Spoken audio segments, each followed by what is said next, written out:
Jonathan, 14 ans, vivait dans un petit village niché au pied d'une majestueuse chaîne de montagnes. Jonathan était un garçon curieux, toujours à la recherche d'aventures et d'excitation.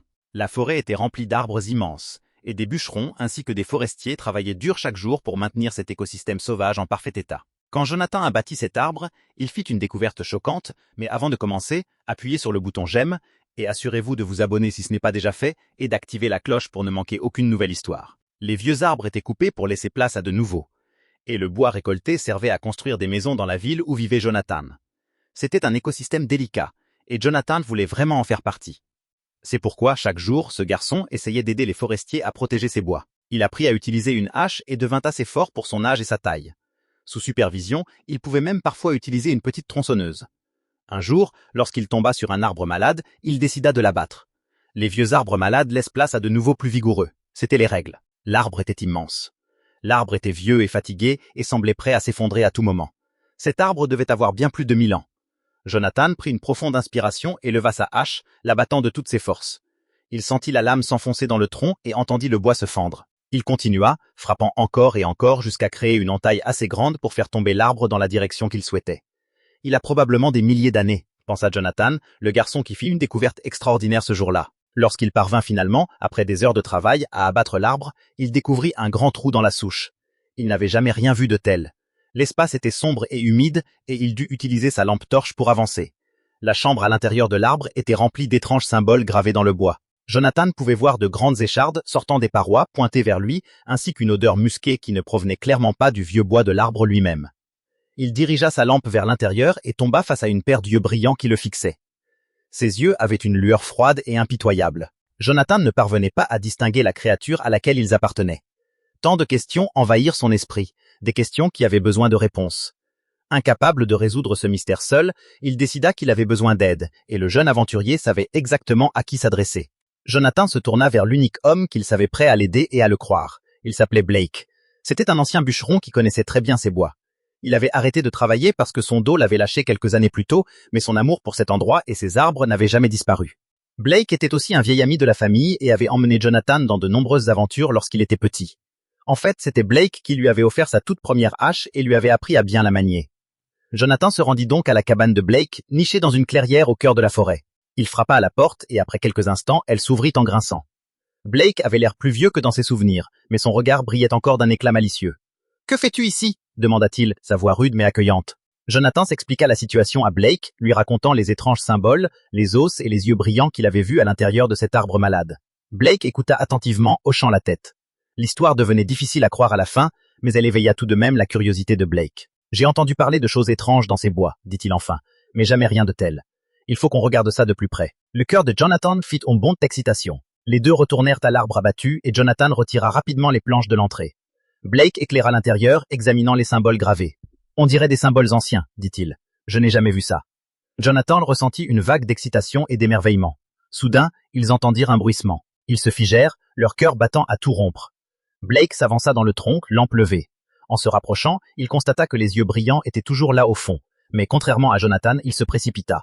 Finalement, il se retrouva face à la créature. Jonathan attendait dehors, nerveux et effrayé, lorsqu'il entendit Blake dire depuis l'intérieur. « Ne t'inquiète pas mon ami, je vais très bien et je le resterai. Il y a bien un animal ici, un animal à l'intérieur de cet arbre, mais il est aussi mort que possible. » Lorsque Blake sortit de l'arbre, il sut exactement quoi faire. Il sortit son téléphone et passa un appel. Une femme répondit. Elle s'appelait Christina Kilva.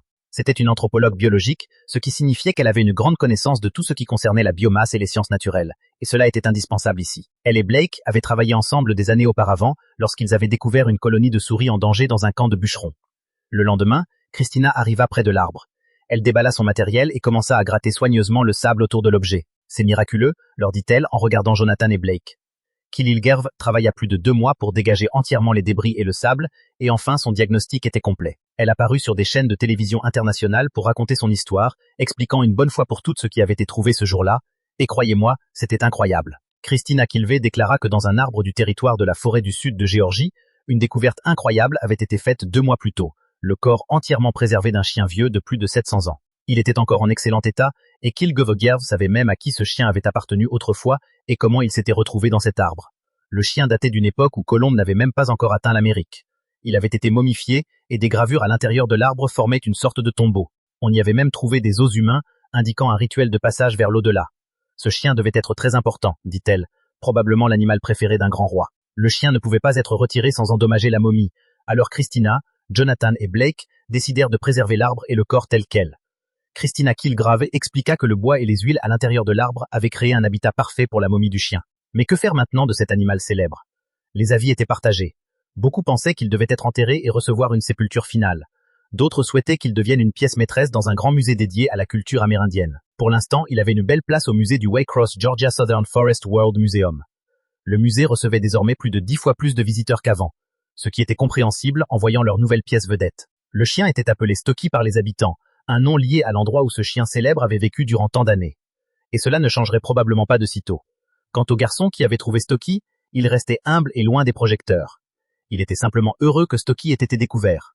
Parfois, il lui rendait visite au musée pour dire bonjour à son vieil ami, mais la plupart du temps, on pouvait le trouver dans les bois, profitant de l'air frais et de l'odeur agréable des pins en pleine croissance. Au fil des mois, la découverte de Stocky continua de résonner dans toute la région. Des journalistes, des scientifiques, des historiens et des voyageurs curieux affluaient vers le musée pour voir le chien ancien. Mais Jonathan sentait au fond de lui quelque chose que les autres ne semblaient pas percevoir. Chaque fois qu'il rendait visite à Stocky, il ressentait un lien étrange, comme si la présence silencieuse du chien renfermait encore des histoires à raconter. Un après-midi d'automne, alors que le froid commençait à s'installer, Jonathan se tenait devant l'exposition, observant les lumières douces se refléter sur le bois préservé de l'arbre millénaire. Blake se tenait à ses côtés, s'appuyant sur sa canne, un sourire chaleureux et entendu aux lèvres. « Tu sais, dit Blake d'une voix calme, tout le monde n'est pas choisi par la forêt. Mais toi, tu l'as été. Cet arbre ne gardait pas seulement une créature, il gardait un secret destiné à quelqu'un qui saurait le respecter. » Jonathan le regarda. « Mais pourquoi moi ?»« Parce que tu as écouté, répondit Blake. La plupart des gens n'entendent que du bruit. Toi, tu as entendu la forêt parler. » Jonathan ne sut quoi répondre, mais il sentit la vérité de ses mots. Quelque chose en lui se mit en place, comme une serrure qui se ferme parfaitement. À ce moment-là, Christina entra dans la salle. « Jonathan, l'appela-t-elle avec douceur, je voulais te le dire en personne. Nous allons donner ton nom à l'étude que nous publions. Sans ta curiosité et ton courage, cette découverte serait restée enfouie encore 1000 ans. » Jonathan sentit ses joues chauffer. « Je n'ai pas fait grand-chose, » murmura-t-il. « Tu as fait exactement ce qu'il fallait, » répondit Christina. « Tu t'es soucié de ce que tu as trouvé. C'est ce qui compte le plus en science. » Blake éclata de rire. « Tu vois, même les gens intelligents sont d'accord avec moi. » Ils restèrent là tous les trois, devant Stocky, 3 compagnons improbables réunis par un mystère ancien. Alors que Jonathan regardait le chien une dernière fois avant de rentrer chez lui, il murmura doucement. « Merci de m'avoir laissé te trouver. » Dehors, le vent faisait frissonner les pins, portant avec lui l'odeur familière de sève et de terre. Jonathan inspira profondément. La forêt ne lui semblait plus être un simple endroit qu'il visitait. Elle lui paraissait être un lieu qui l'accueillait, qui lui faisait confiance, qui avait besoin de lui. Et tandis qu'il empruntait le sentier sinueux qui menait au village, il sut une chose avec certitude. Ceci n'était que le début. Il restait encore des secrets cachés sous les racines et les branches de ces bois anciens, et Jonathan était prêt à tous les découvrir.